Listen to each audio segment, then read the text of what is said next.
And Chup continued a long time in the same strain, moaning and groaning, and thinking all the while what was to be done. He greatly wished to have a gossip about all sorts of nonsense and the clerk's lodgings, where, he felt quite sure, were a lady assembled the elder, the newly arrived Bassa Profondo, as well as the tar-maker Nikita, who went every fortnight to Poltava on business, and who told such funny stories what his hearers used to laugh till they were obliged to hold their belts.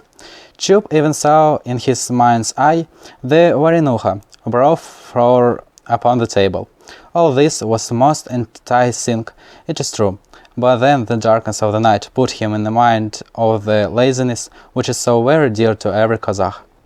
Would